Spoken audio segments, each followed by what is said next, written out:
Hello everyone, welcome to Talk Wrestling here on NoDQ.com and of course the NoDQ YouTube channel. Thank you all for watching this week as you did last week. I appreciate the support. I've got more questions that I asked for. You guys came through for me. Much appreciated. Let's get right to it. First one comes from a big fan of ours, Kayfabe Candy Ass. He sent a question last week saying, assume Ziggler resigns, do you think in this renewed era of having one top title he will ever be a world champion again? Well, Kayfabe Candy Ass, according to what I read on NoDQ.com, after Ziggler's injury angle, he has re-signed. That's just what I understand, what we understand here at NoDQ.com.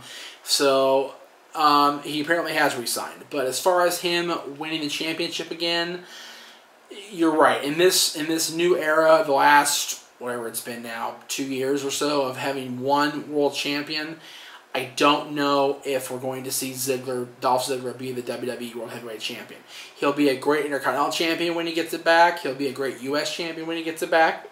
But I don't see Ziggler as the guy, the man to carry the championship. I don't think that he'll be the one who is going to carry the big championship around, because this is not who Dolph Ziggler is. I think it's Brock Lesnar and Seth Rollins and John Cena and the guys like that that'll be, Roman Reigns will be the top dogs, but not Dolph Ziggler, unfortunately. And I like Dolph. I always have. He's a great guy. He's a nice guy. He's incredibly funny. He's incredibly witty, but I don't see him as the top man in the business. John Martin.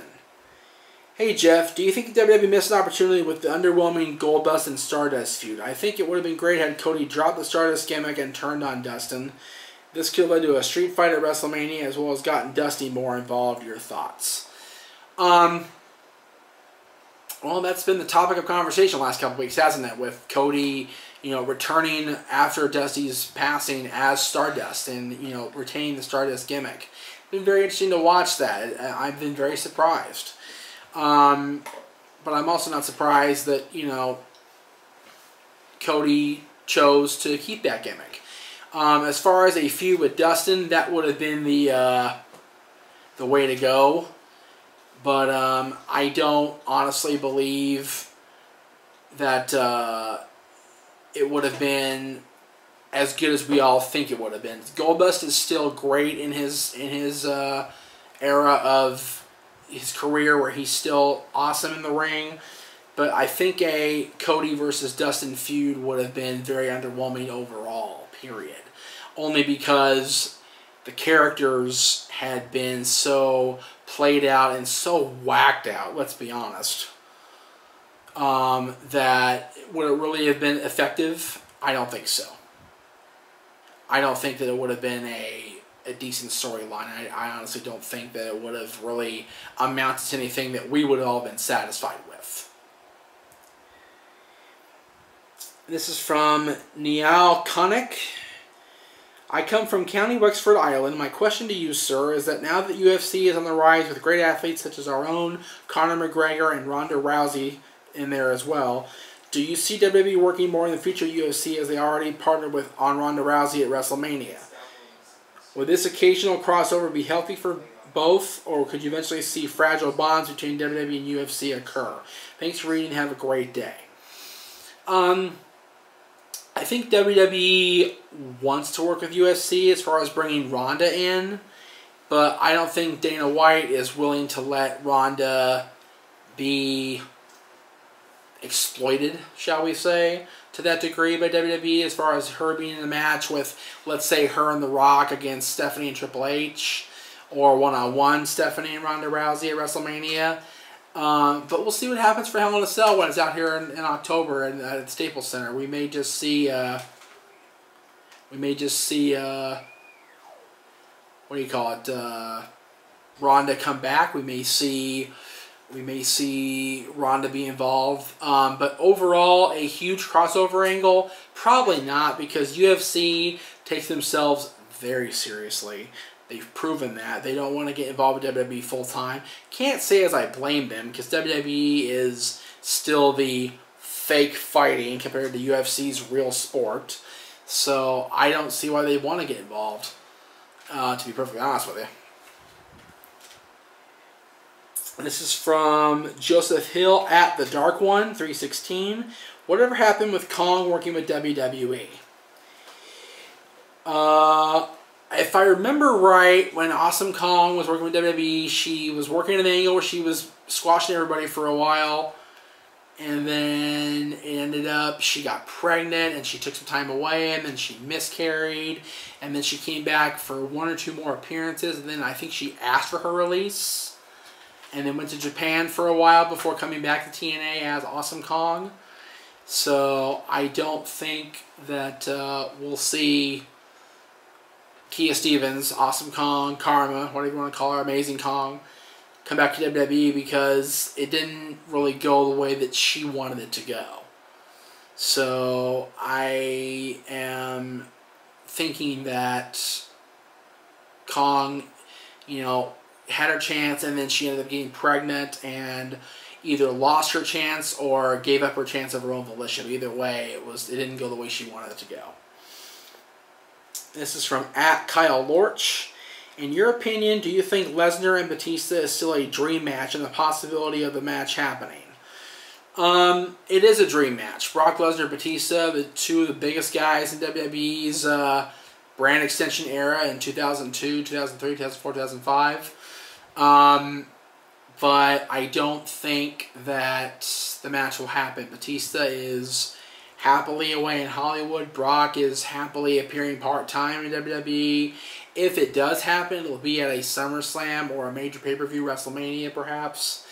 But I don't see it happening because I think Batista is very happy doing what he's doing in Hollywood. I don't think he has a need to come back. Alright, I have 2 from Just Bob, @BobGood554. First one says, do you think WWE will be as big in the next 10 to 20 years? I think WWE can stay right where they are.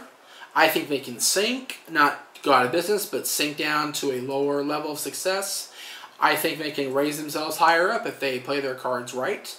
I think WWE is going to continue to survive and even thrive as long as they have an influx of talent coming from NXT and they have a decent booking power of Triple H taking over in the next few years. I think they'll be just fine. I know you hate what ifs, but do you think that Raven could have been WWE champion if he had been pushed? No.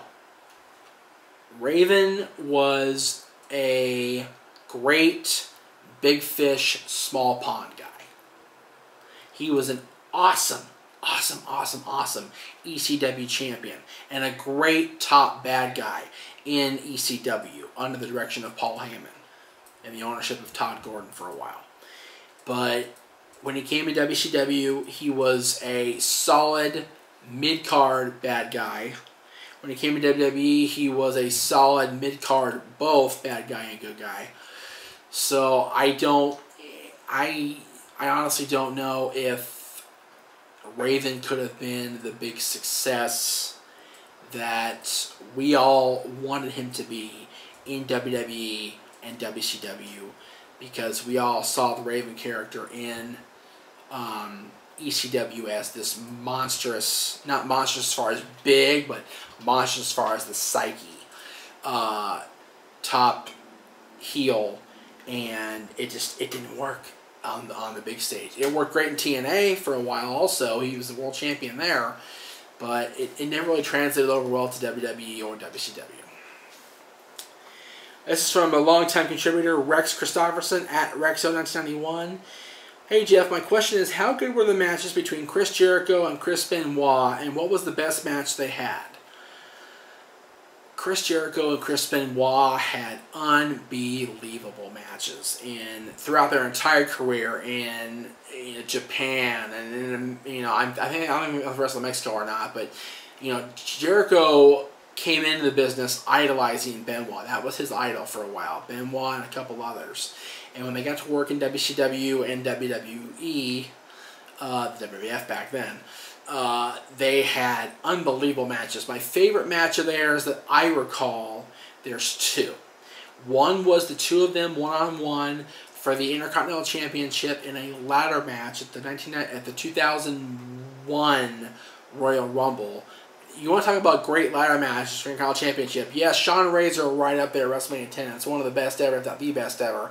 But go on the network and watch 2001 Royal Rumble between Chris Benoit and Chris Jericho. You will see an awesome, unbelievable Intercontinental Championship ladder match between two of the greatest of all time. The other match I remember with both of them was also involving Stone Cold Steve Austin for the WWF Championship at the 2001 King of the Ring. Awesome. I use that word a lot in this particular part of the show, but it was just a great match, just an unbelievable storytelling between the three of them. Benoit ended up being out of action for a year after this match because of his neck, and they had a great series of matches with Austin, and Triple H was involved in part of that before he got hurt. And then another match with the two of them was the two of them against Austin and Triple H when Triple H tore his quad. That was a great tag team title match. And then 2 nights later at the SmackDown tapings that I was a part of at Staples Center, it was those two versus the Dudleys versus the Hardys versus Edge and Christian in TLC 3 on SmackDown, if you remember that, from May 26th, I believe, broadcast of SmackDown. Don't quote me on the date. It's sometime in the last full week of May of 2001. Go back and watch that match if you can find it, because that match was unbelievable. Walter Main at Waltman1989. What wrestler from any era do you think was the most ahead of their time? I've been thinking about this, Walter, since I got your question last week, and there's an easy answer, and the easy answer is Superstar Billy Graham. Superstar Billy Graham came around in the, I believe it was late 60s, even the early part of the 70s, before he really took storm. It really caught fire in 1977 when he defeated Bruno Sammartino for the WWF Championship in Philadelphia. Not sure if it was Spectrum. No, it was Baltimore. Excuse me, not Philadelphia. It was Baltimore. That was a great... Talk about somebody that, he influenced Hogan, he influenced Jesse Ventura, he influenced Scott Steiner, he influenced all the big, muscular, goatee, 24 or 22 or 23, whatever inch guns, guys. These are not 23-inch guns, to be sure, maybe in fat. But Graham was a guy who could step in front of a microphone, even though he was the most evil, heinous, son of a bitch, bad guy. You couldn't help but cheer for him because he was that charismatic. He was that into the performance level, but into his part of the show, and make sure that his part of the show was the part you wanted to walk away from and go, damn, Graham was an evil guy, but I like watching him tonight. He was good. Very much like Tully Blanchard was with the Horsemen. I hate Tully Blanchard, but he was fun to watch tonight. But Superstar Billy Graham, the Horsemen were ahead of their time. If the Horsemen had been in the WWF, they would have had guys like Hogan and Warrior in the first matches. They would have. The Horsemen were so good, especially the '88 combination of Flair and Wyndham and Tully and Arn. They were great. James McMurray. Considering the commentary team is so bad, do you think it would actually be beneficial if they didn't know what the outcomes of the matches would be, so that they would be forced to pay attention to each match, therefore all their emotions, reactions would be real instead of painstakingly lame, fake like they are now? I don't think the commentary team is as bad as it was prior to Jerry Lawler's heart attack. Yes, Byron Saxton is kind of annoying. He's really bad on Raw now that he's part of the Raw broadcast.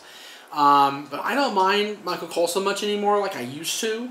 JBL is the best announcer on WWE TV as far as heel commentators or even color commentators, period. He's awesome. The King's still good. Tom Phillips, he's okay, but they're not horrible. But I do agree with part of what you said, James, in that if they didn't know what the outcome was going to be of the match, their reactions would be that much more believable and that much more genuine and that much more real. They would be awesome if they didn't know what was going to happen. But, even something like what happened at WrestleMania where Seth Rollins came out of nowhere and cashed in to win the WWE Championship after cashing in Money in the Bank, you know, Michael Cole seemed legitimately surprised, as did JBL, as did Jerry the King Lawler. They all seemed legit surprised that Rollins was even there on the stage. It was just awesome the way that played out. So stuff like that, you don't necessarily have to not know what's going on, but it was just very well done the way they presented it. And I think the commentary team is getting better in WWE. Alright, that's going to do it for this week's episode of Talk Wrestling. Thank you guys very much for watching. Don't forget to go to NoDQ.com for all your latest wrestling news, information, and of course more episodes of No DQ and AV and Talk Wrestling. We'll see you next time.